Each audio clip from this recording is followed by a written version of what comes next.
Praise Lord. Today's scripture reading 1 Kings chapter 9. When Solomon had finished building the temple of the Lord and the royal palace and had achieved all he had desired to do, the Lord appeared to him a second time as he had appeared to him at Gibeon. The Lord said to him, I have heard the prayer and plea you have made before me. I have consecrated this temple which you have built by putting my name there forever. My eyes and my heart will always be there. As for you, if you walk before me faithfully with integrity of heart and uprightness, as David your father did, and do all I command and observe my decrees and laws, I will establish your royal throne over Israel forever, as I promised David your father when I said, you shall never fail to have a successor on the throne of Israel.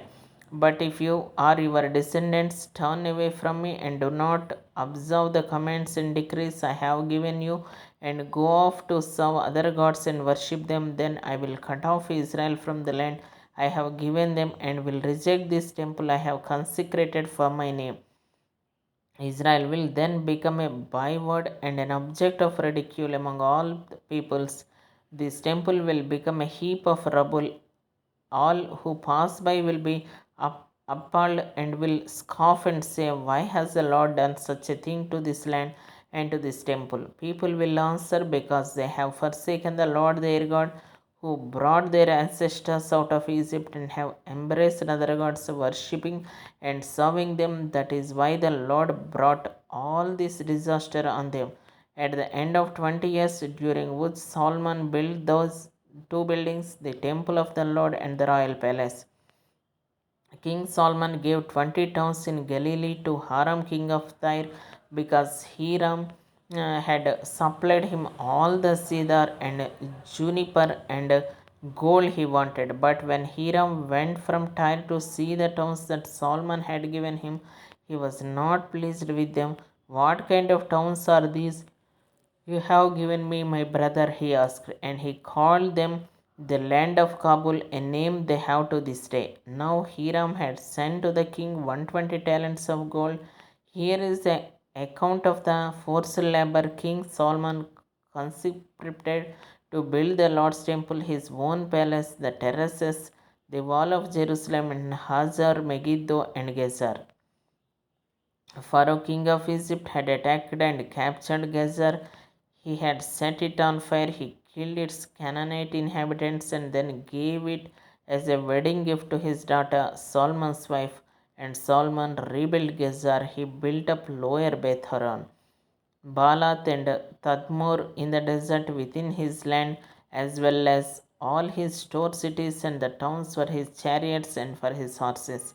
Whatever he desired to build in Jerusalem, in Lebanon, and throughout all the territory he ruled. There were still people left from the Amorites, Hittites, Perizzites, Hivites, and Jebusites.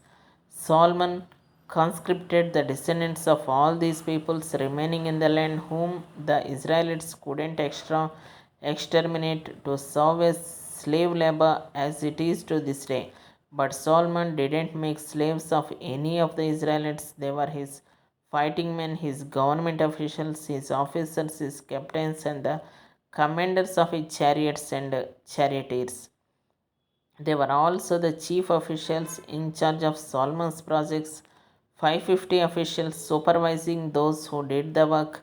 After Pharaoh's daughter had come up from the city of David to the palace Solomon had built for her, he constructed the terraces. 3 times a year, Solomon sacrificed burnt offerings and fellowship offerings on the altar he had built for the Lord, burning incense before the Lord along with them, and so fulfilled the temple obligations. King Solomon also built ships at Ezion Geber, which is near Eloth in Edom, on the shore of the Red Sea. And Hiram sent his men, sailors who knew the sea, to serve in the fleet with Solomon's men. They sailed to Ophir and brought back 420 talents of gold, which they delivered to King Solomon. Amen.